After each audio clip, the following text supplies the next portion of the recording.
कशा आहात सगळे? मी राजश्री थोरात आणि तुम्हा सगळ्यांचं पुन्हा एकदा माझ्या यूट्यूब चॅनलमध्ये खूप खूप स्वागत आहे.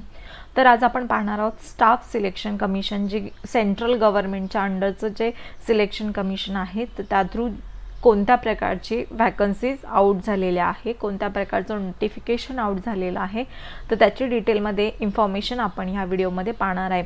तर SSC थ्रू जवळपास 3,500 जागांसाठी नोटिफिकेशन आउट झालेलं आहे. यासाठी 10th pass out, 12th pass out आणि तुम्ही कोणत्याही प्रकारचे ग्रॅज्युएट असाल तर तुम्ही या पोस्टसाठी अप्लाय करू शकता. तर आपण डिटेलमध्ये ॲडव्हर्टाईज पाहूयात. आता ही त्यांची PDF आहे ॲडव्हर्टाईजची. तर ही ॲडव्हर्टाईज 24 सप्टेंबरला अपलोड केली आहेत आणि ही मिनिस्ट्री ऑफ पर्सनल पब्लिक ग्रीव्हियन्स आणि पेन्शन्स गव्हर्नमेंट ऑफ इंडियाची ही नोटिफिकेशन आहे. आणि ही जी ॲडव्हर्टाईज आहे SSCची, ही फेज 9 साठी सिलेक्शन होणार आहे. यासाठी फर्स्ट ऑफ ऑल सबमिशन जे आहे, तुम्हाला ऑनलाईन ॲप्लिकेशन फिल करायचं आहे. ऑनलाईन ॲप्लिकेशन हे 24 सप्टेंबर ते 25 ऑक्टोबर ह्या ड्युरेशनमध्ये अप्लाय करायचं आहे. लास्ट डेट आहे ॲप्लिकेशनची 25 ऑक्टोबर 2021. त्यानंतर ऑनलाईन फी पेमेंटची लास्ट डेट आहे 28 ऑक्टोबर 2021. किंवा तुम्ही ऑफलाईन जर चलन भरत असाल तरी त्याची लास्ट डेट आहे 28 ऑक्टोबर 2021. तर ह्या इम्पॉर्टंट डेट आहे. ही PDF जवळपास 113 पेजेसची आहे. तर आपण जे इम्पॉर्टंट पॉईंट्स आहेत ते पॉईंट्स फक्त हायलाईट करणार आहे. तर हे जे ऑनलाईन ॲप्लिकेशन आहे, तर यासाठी जे एलिजिबल कॅन्डिडेट असणार आहे आणि त्याच्यासाठी ज्या पोस्ट आहेत, तर त्या पोस्ट यांनी ॲनेक्शियर 3rd जे आहे त्यांचं ह्या PDFचं, तर त्यामध्ये त्यांनी कोणत्या पोस्टसाठी वॅकन्सीज आउट झालेल्या आहे त्याची डिटेलमध्ये इन्फॉर्मेशन दिलेली आहे. आणि जे कॅन्डिडेट एलिजिबिलिटी क्रायटेरिया सॅटिस्फाय करणार नाही, तर त्यांचे ऑटोमॅटिकली रजिस्ट्रेशन कॅन्सल होणार आहे. यामध्ये त्यांनी इम्पॉर्टंट काही इन्स्ट्रक्शन्स दिलेले आहे की एक candidate at a time more than 1 पोस्टसाठी अप्लाय करू शकतो, पण त्याने ईच कॅटेगरी म्हणजे सेपरेट कॅटेगरीसाठी अप्लाय केलेलं पाहिजे. सपोज तो ग्रॅज्युएट पर्सन असेल तर तो ग्रॅज्युएट कॅन्डिडेट 10th जे पोस्ट आहेत त्यासाठी अप्लाय करू शकतो, किंवा 12th पासआउट स्टुडंटसाठी ज्या कॅटेगरीज आहे, ज्या पोस्ट आहे त्यासाठी अप्लाय करू शकतो. त्याचबरोबर ग्रॅज्युएट कॅन्डिडेटच्या ज्या पोस्ट आहे त्यासाठी सुद्धा तो कॅन्डिडेट अप्लाय करू शकतो. म्हणजे अशा पद्धतीने तुम्ही मोर दॅन 1 पोस्टसाठी अप्लाय करू शकता. तर त्यानंतरचे इम्पॉर्टंट ज्या कंडिशन्स आहे त्या फी कन्सेशन किंवा एज रिलॅक्सेशन किंवा रिझर्वेशन रिलेटेड आहे.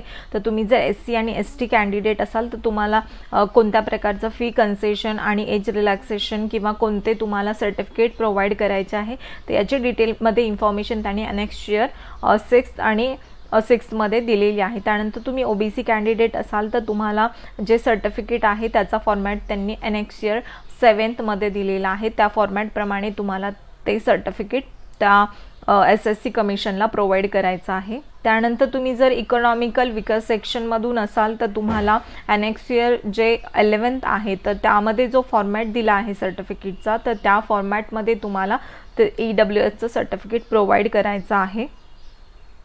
तुम्हाला कोणत्याही प्रकारचे सर्टिफिकेट जर असेल तुमच्याकडे तर ती 25 ऑक्टोबर 2021 ह्या डेटच्या अगोदर तुम्हाला सगळ्या प्रकारचे सर्टिफिकेट SSC कमिशनला प्रोव्हाइड करायचे आहे फिजिकली.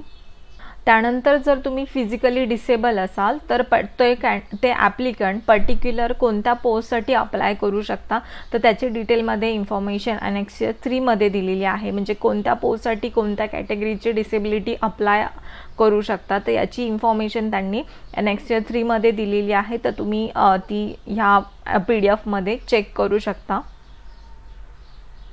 आणि नेहमीप्रमाणे तुमची नॅशनॅलिटी इंडियन सिटिजन पाहिजे. तुम्ही इंडियन सिटिजन असाल तर तुम्ही ह्या पोस्टसाठी SSC रिक्रुटमेंटसाठी अप्लाय करू शकता.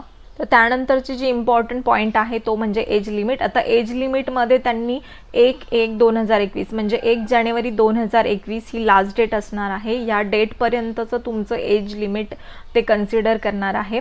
तर यासाठी कोणत्या पोस्टसाठी काय एज लिमिट राहणार आहे याची इन्फॉर्मेशन त्यांनी अनेक्शियर 3 मध्ये दिलेली आहे.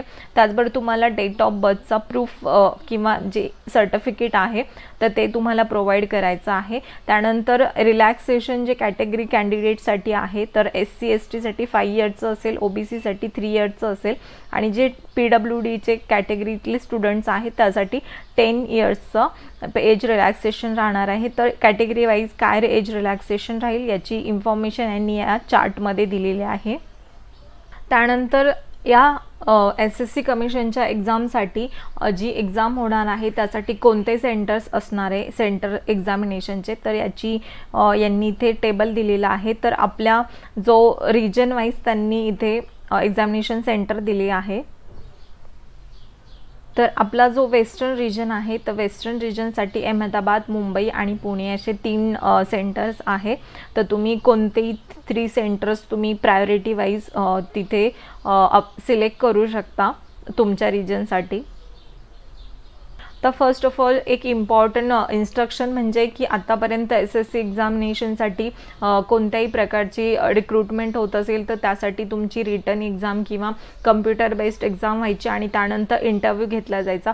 पण ह्यावेळेस SSC एक्झामिनेशनमध्ये फक्त सिंगल एक तुमची कम्प्युटर बेस्ड एक्झामिनेशन राहील, ऑनलाईन एक्झाम असेल आणि त्यानंतर कोणत्याही प्रकारचा इंटरव्ह्यू होणार नाही। डिरेक्टली तुमचं त्या एक्झामिनेशनच्या पर्सेंटेजवर तुमचं सिलेक्शन होणार आहे आणि त्यानंतर तुमचं फायनल डॉक्युमेंट व्हेरिफिकेशन होईल। आता जी ऑनलाईन एक्झाम राहणार आहे कम्प्युटर बेस्ड एक्झाम ती MCQ बेस असेल आणि ती वेगवेगळ्या पोस्टसाठी त्या प्रकारची लेवल त्यांना असणार आहे। सपोज 10th पासआउट स्टुडंटच्या पोस्टसाठी 10th बेसची लेवल राहील, त्यानंतर 12th पासआउट स्टुडंटसाठी जी पोस्ट असेल त्या पोस्टसाठी 12th लेवलचे एक्झामिनेशन राहणार आहे। आता यासाठी कोणत्या प्रकारचे सब्जेक्ट राहील तर जसं सगळ्या एक्झामसाठी ॲप्टिट्यूड टेस्ट असते त्याच टाईपचे सब्जेक्ट राहणार आहे। जनरल इंटेलिजन्स असेल, जनरल अवेअरनेस असेल, क्वांटिटेटिव्ह ॲप्टिट्यूड, इंग्लिश लँग्वेज असे ईच सब्जेक्टचे 25 क्वेश्चन असेल आणि 50 मार्क्स ईच सब्जेक्ट असणार आहे। अशी टोटल 60 मिनिट्स म्हणजे ऑलमोस्ट 1 तासाची एक्झाम राहणार आहे आणि यामध्ये निगेटिव्ह मार्किंग असणार आहे ह्या एक्झामसाठी की पर क्वेश्चन 0.50 मार्क्स तुमचे कट होणार आहे फॉर ईच रॉंग आन्सर। आता कोणत्या पोस्टसाठी कोणता सिलेबस राहणार आहे म्हणजे सपोज तुमचं 10th लेवलचं पोस्ट असेल तर त्यासाठी जनरल इंटेलिजन्ससाठी काय सिलेबस राहील, पर्टिक्युलर सब्जेक्टसाठी काय सिलेबस राहील याची डिटेलमध्ये इन्फॉर्मेशन त्यांनी या PDF मध्ये दिलेली आहे। आता इथे 10+2 हायर सेकंडरी लेवलची जर एक्झाम असेल तर त्यासाठी ईच सब्जेक्टसाठी काय सिलेबस असेल त्याची यांनी इथे डिटेलमध्ये इन्फॉर्मेशन ही ॲडव्हर्टाईजमध्ये दिलेली आहे, तुम्ही त्या PDF मध्ये चेक करू शकता। त्यानंतर ॲडमिशन टू द एक्झामिनेशन, तर त्यावेळेस आपण बोललो होतो की at a time each candidate वेगवेगळ्या पोस्टसाठी अप्लाय करू शकतो। तर तुम्ही ज्या पोस्टसाठी अप्लाय कराल तर त्या ईच अँड एव्हरी पोस्टची प्रिंटआउट घ्यायची आहे, ईच अँड एव्हरी फॉर्मची तुम्हाला प्रिंटआउट घ्यायची आहे आणि ईच अँड एव्हरी पोस्टसाठी तुम्हाला सेपरेट हॉल तिकीट भेटणार आहे।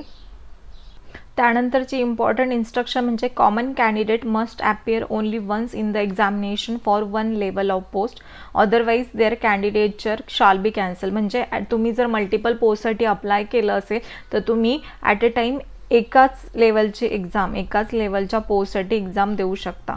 ओके, त्यानंतर जर कॅन्डिडेटला कट ऑफ मार्क्स त्यांनी ऑलरेडी डिसाईड केलेले आहे। तुम्ही जर ओपन कॅटेगरीतले असाल तर 35% पेक्षा कमी स्कोअर असेल तर तुम्हाला नेक्स्ट स्टेजसाठी कन्सिडर केलं जाणार नाही। OBC असाल तर तुम्हाला 30% अबो स्कोअर असणं इम्पॉर्टंट आहे। अदर कॅटेगरीसाठी 25% पेक्षा जास्त स्कोअर तुम्हाला कम्प्युटर बेस्ड एक्झामिनेशनमध्ये आवश्यक आहे। त्यानंतर the candidate who are shortlisted for the next stage of the scrutiny will be required to submit self attested copy to all the supporting document in respect of education qualification. म्हणजे जर तुम्ही जर एक्झामिनेशनमध्ये pass out झाला तर सगळे तुमचे self attested जे documents आहे ते तुम्हाला सबमिट करावे लागणार आहे। आपण पाहूयात की कोणत्या टाईपच्या पोस्ट आपल्या वेस्टर्न रिजनसाठी त्यांनी अलोकेट केलेल्या आहे। तर आपला रिजन कोड आहे वेस्टर्न रिजन, त्यानंतर पोस्ट कोड वेगवेगळ्या पोस्टसाठी त्यांनी पोस्ट कोड दिलेले आहे आणि कोणता पोस्ट आहे, कोणतं डिपार्टमेंट असेल किंवा त्यासाठी पे स्केल काय असणार आहे, त्यासाठी एज लिमिट काय असेल किंवा त्याची डिटेलमध्ये इन्फॉर्मेशन यांनी इथे त्यांच्या ऑफिशियल वेबसाईटवर दिलेली आहे। तर सपोज आपण अकाउंटंट जर कन्सिडर केलं पोस्ट नेम तर यासाठी तुमचं सेंट्रल कॅटल ब्रीडिंग हे त्यांचं डिपार्टमेंट असेल। पे स्केल असणारे 35,400 ते 1,00,000 1,12,400 रुपये आणि एज लिमिट आहे 18 ते 30 वर्ष। तर यामध्ये जर तुम्ही व्ह्यू डिटेल्सवर गेला तर यांची त्या पोस्ट रिलेटेड डिटेल इन्फॉर्मेशन भेटेल की यासाठी काय एज्युकेशन क्वालिफिकेशन लागेल। तर यासाठी तुमची जी डिग्री आहे तर डिग्री असणं इम्पॉर्टंट आहे, ग्रॅज्युएशन कंप्लीट असणं इम्पॉर्टंट आहे आणि तुमच्याकडे 2 इयर्सचा एक्सपिरियन्स आवश्यक आहे या पोस्टसाठी।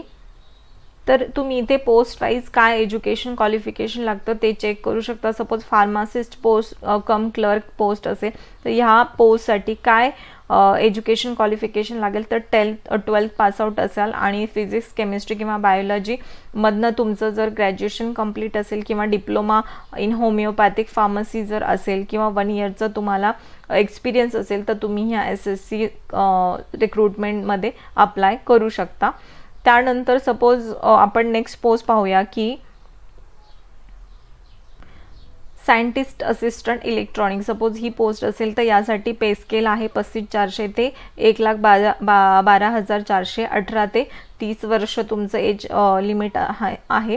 त्यानंतर bachelor degree in electronics with 2 year experience, म्हणजे जर तुमचं ग्रॅज्युएशन असेल इलेक्ट्रॉनिक्समधून किंवा डिप्लोमा जरी असेल आणि तुम्हाला 2 इयरचा एक्सपिरियन्स असेल तर तुम्ही ह्या पर्टिक्युलर पोस्टसाठी अप्लाय करू शकता। आता त्यानंतरची सपोज पोस्ट घेतली आपण चार्जमॅन। तर चार्जमॅन ह्या पोस्टसाठी कोणत्याही प्रकारचा एक्सपिरियन्स रिक्वायर नाही आहे। तुमचं जर ग्रॅज्युएशन असेल फिजिक्स केमिस्ट्री किंवा मॅथ्समधून तर तुम्ही ह्या चार्जमॅन ह्या पोस्टसाठी अप्लाय करू शकता। तर अशा पद्धतीने वेगवेगळ्या पोस्टसाठी SSC कमिशनने वॅकन्सीज आउट केलेल्या आहेत। तर तुम्ही तुमच्या क्वालिफिकेशन वाईज तुम्ही ह्या वेगवेगळ्या पोस्टसाठी अप्लाय करू शकता। त्याची लिंक मी माझ्या डिस्क्रिप्शन बॉक्समध्ये दिलेली आहे, तुम्ही त्या लिंकवर जाऊन तुम्ही तुमच्या ज्या रिलेटेड पोस्ट आहे त्यासाठी अप्लाय करू शकता। तर अशाच पद्धतीच्या वेगवेगळ्या गव्हर्नमेंट आणि जॉब प्रायव्हेट सेक्टर रिलेटेड जॉबची नोटिफिकेशनसाठी माझ्या चॅनलला सबस्क्राईब करा। तुम्हाला हा व्हिडिओ आवडलास नक्की लाईक आणि शेअर करा। Thank you for watching this video.